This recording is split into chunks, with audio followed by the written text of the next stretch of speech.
Desde su llegada a la política en 2021, Javier Milei, se destacó obviamente por su perfil outsider, por su discurso contra la casta, también por sus propuestas económicas.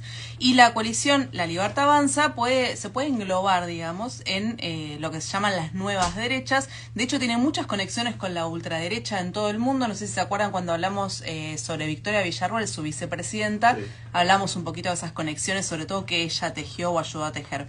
Y comparte con estas nuevas derechas, sobre todo, la apelación nostálgica a un pasado mejor, la vuelta a una familia tradicional, algo que no necesariamente es muy coherente con el marketing libertario, digamos, pero está ahí, y otros discursos que apelan mucho al confort, a la seguridad, que funcionan muy bien en contextos de crisis e incertidumbre. Estas narrativas lo que hacen es unir el descontento con las recetas neoliberales que empeoraron las condiciones de vida, con políticas públicas contra la desigualdad o, por ejemplo, eliminaciones, la eliminación de discriminaciones legales contra minorías, como pueden ser las personas LGBT, estoy pensando en el matrimonio igualitario, el cupo laboral trans, pero también con mayorías como las mujeres, como por ejemplo es el derecho al aborto, que eliminó una discriminación, que era la criminalización sobre la decisión sobre el cuerpo, ¿no?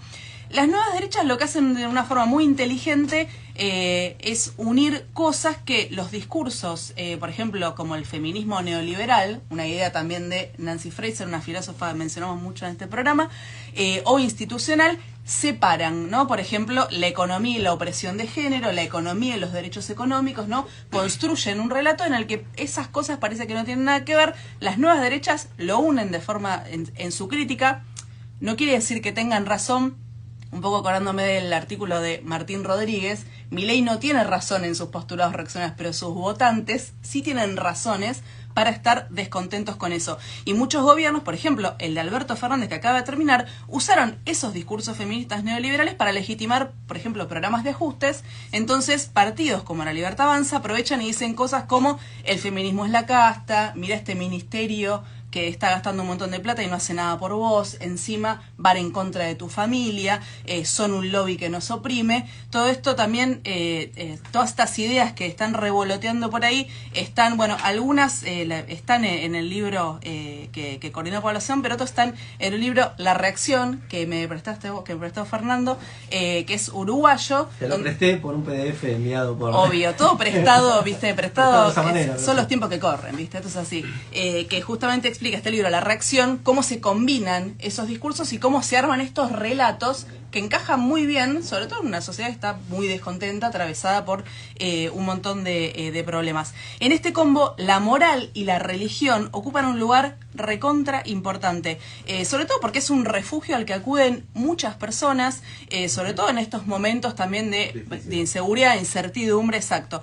No por nada, un pensador socialista como Karl Marx escribió que la religión, además de escribir la frase famosa de es el opio de los pueblos, tenía una partecita que decía que es el corazón de un mundo descorazonado y el alma de una condición desalmada. O sea, cuando no tenés nada ni a quién acudir, mucha gente acude a la religión. Hay una imagen religiosa que Milei utilizó y utiliza repetidamente, que es esto de las fuerzas del cielo.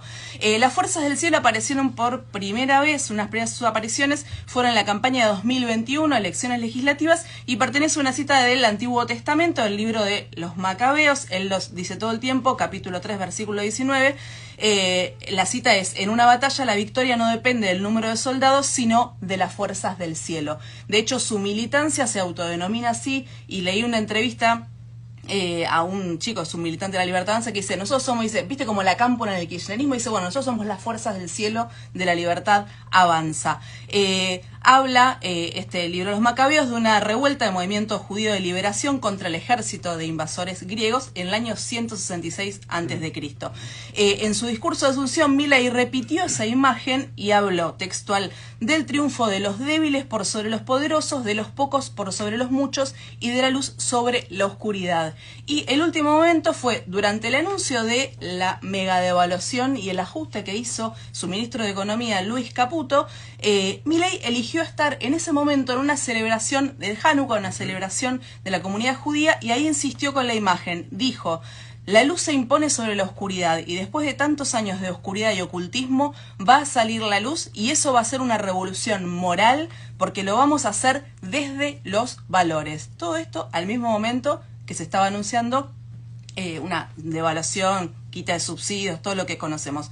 Y lo dijo en un acto organizado por un grupo que se llama Chabad, que es de la rama jasídica Lubavitch, que es un nombre que sonó mucho, sobre todo durante la campaña, y lo comento porque no fue un acto de una organización, por ejemplo, que representa a la comunidad judía en Argentina, como puede ser la DAIA, la AMIA, que uno puede estar más o menos de acuerdo, pero bueno, son organizaciones que representan a la comunidad de nuestro país. Claro, esas organizaciones estaban, sino que Chabad es una organización de una rama religiosa específica. Y agrego que la relación de Milei con el judaísmo no escapa a su relación con el poder, viene justamente de la mano de su vínculo con Eduardo Elstein, que es el dueño del gigante IRSA, una desarrolladora inmobiliaria, dueña del Hotel Libertador, donde está viviendo Milei hace mucho tiempo, y de hecho con Elstein viajó a Estados Unidos a visitar la tumba del famoso Rebbe de la comunidad de Lubavitch, a quien le agradeció después de ganar las elecciones. Esta relación personal con la religión permea a decisiones políticas. Por ejemplo, su rabino y guía espiritual Axel Wanish está mencionado como posible embajador en Israel, que además va a incluir o incluiría la mudanza de la embajada a Jerusalén, que es una de las agendas, digamos, de geopolítica. Algo ilegal que no acepta la ONU, eso. Exacto, pero que es parte, o sea, hay países que tienen agendas conservadoras que tienen eso, por ejemplo, entre sus políticas. Milei auguró textual que las fuerzas del cielo van a apoyar a Argentina y van a apoyar a Israel. Y así se metió, obviamente, lo que está pasando en la Franja de Gaza. El eje del acto, de hecho, fue los secuestrados por Hamás el 7 de octubre. Obviamente no se dijo una palabra del genocidio, ¿no?, que se está llevando adelante en Gaza, donde hay ya más o menos 20.000 muertos. Hay un artículo interesante de Luciana Vázquez en La Nación que se llama Javier Milei y el Ministerio de las Fuerzas del Cielo, en el que ella habla del riesgo que representan los enfoques religiosos en los discursos presidenciales y la influencia que podría tener en políticas estatales. En Argentina, obviamente, es recontra conocida la injerencia de la Iglesia Católica, también en los últimos años la influencia de las iglesias evangélicas, pero la crítica a la religión y su relación con el Estado no tiene que ver con una relación específica, sino que se aplica a todas las religiones. Ningún cura, ningún pastor, ningún rabino tiene nada que hacer en un discurso, en una política pública. Obviamente La Nación no se caracteriza por tener una agenda progresista, ¿no?, cuando hace estas críticas, pero no deja de ser verdad que la religión y el Estado siempre es mejor que sean asuntos separados.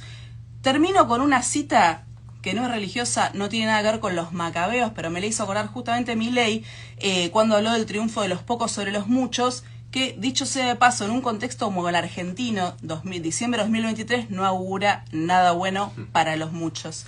Es algo que escribió el poeta romántico inglés Percy Shelley después de la masacre de Manchester de 1819, y agrego que tanto Marx como su hija Eleanor, los dos pelearon mucho para que su legado sea parte de la tradición socialista, y me parece que tenían bastante razón. Él escribió: levántense como leones después del sueño en un número imposible de vencer. Agiten sus cadenas para que caigan como el rocío cayó sobre ustedes mientras dormían. Ustedes son muchos y ellos son pocos. Celeste Murillo.